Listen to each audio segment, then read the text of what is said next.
So we're in the Daniel Boone National Forest. It's currently raining. I hear rushing water, which means that it must be time to go to some waterfalls. So let's just quit talking and get right to it.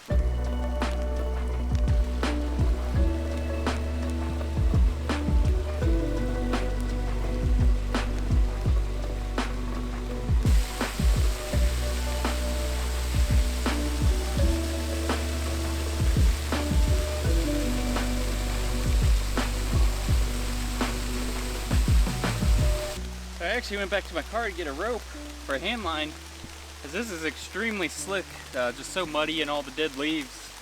It's actually not all that steep. I didn't really think I would need a rope today, but always got one in the car. The boots I got on, I'm wearing muck boots. You might be able to see them. They're great for really ensuring that you keep your feet dry, but they're not very good for traction in the mud. So just for a little bit of extra safety. Not even really safety so much. Worst case, I'd slide down this and just look like a fool.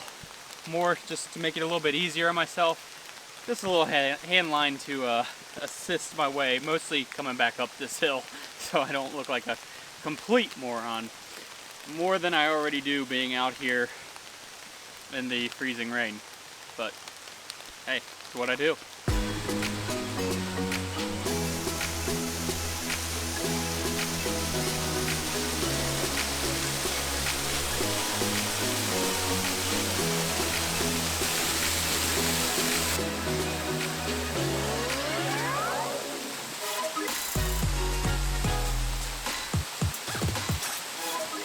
Okay, so truth be told, I actually find this to be an extremely hard waterfall to shoot.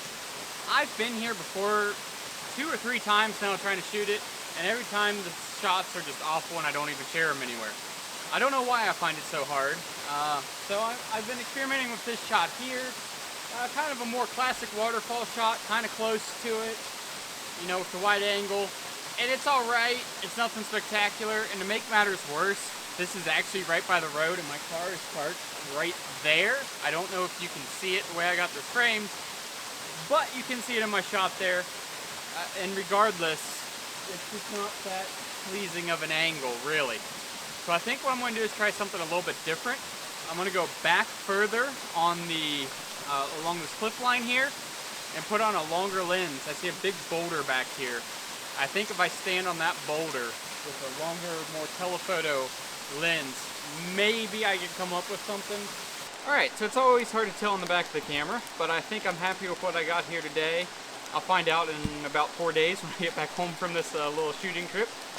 But I think I'm done here. I don't think I'm going to fight trying to shoot down in the creek or anything with it raining like this. And it is just pouring down rain right now. I'm going to put you guys away and decide where to go next. I'm thinking about going to a pretty epic spot I think you guys will enjoy. I have brought you to somewhere that is truly quite spectacular.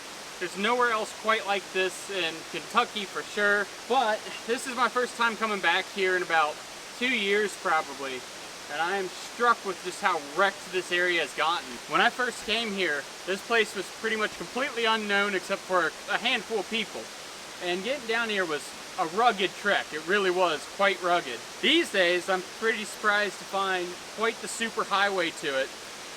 And the state of this rock shelter, you look at it now and it's just a giant mud hole, and it used to be that this was just full of green, all kinds of just delicate plant life, and you'd really have to be careful where you step to not trample it. These days, however, it seems everybody has just completely trampled all over everything, and well, there's not much left growing in this rock shelter, sadly. It's really quite sad to see. You know, this is why you won't find me sharing locations very often. I don't geotag stuff. This is a perfect example of what happens when you're not cognizant about what you share and how you share it. And you know, some people will call it being elitist or a gatekeeper. That's not it at all. You know, most of us that like this kind of stuff enjoy sharing it with others. I mean, that's why I do my photography and have this YouTube channel. But at the same time, you got to be careful because these environments simply can't handle the hordes of people coming to them, especially here where there is no official trail. There's no trail here. I just ask everybody keeps that in mind and shows a little bit of understanding, you know, as to why I make the decision to be cognizant of what I geotag and what I most often don't. And, you know, kind of keep that in mind before you share something on All Trails or check in somewhere on Facebook or that kind of thing. Geotag it on Instagram, whatever. Just try to keep the health of these environments in mind as much as you can. Anyway, with that depressing rant out of the way, how about I actually show you this spot, because it really is absolutely incredible.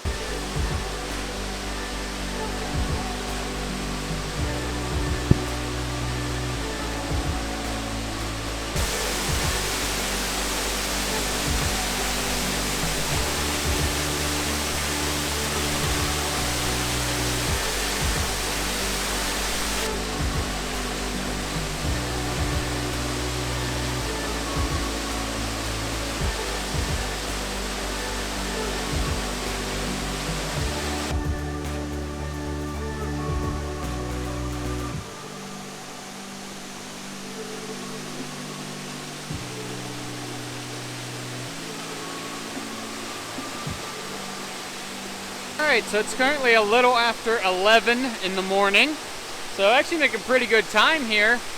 I'm not sure what the next plan is going to be, but I think I'm pretty much wrapped up here. I think I just got a pretty great shot from right there, which you've probably already seen. I'm going to pack up the gear and go back up the hill and follow the super highway back out of here to the car, and I don't know, from there I'm probably going to eat some breakfast and try to figure out what is next on this adventure, so you'll know when I know, I guess. Alright, so I'm in the process of hiking to third waterfall today. This one is called Big Dog Branch Falls. It's actually right along the ST, but I don't think my little car would have made it up this road. As you can see, it's not in very good shape. So I decided to leave it parked and walk the extra. This adds like half a mile, but sure beats getting stuck. As I can guarantee you, I would not make it through this in my car.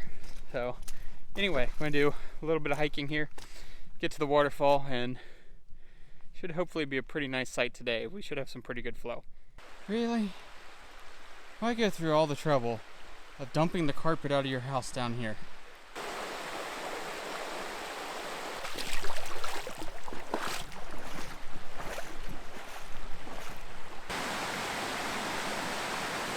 Well, this is the top of the falls. The good news is it's definitely flowing.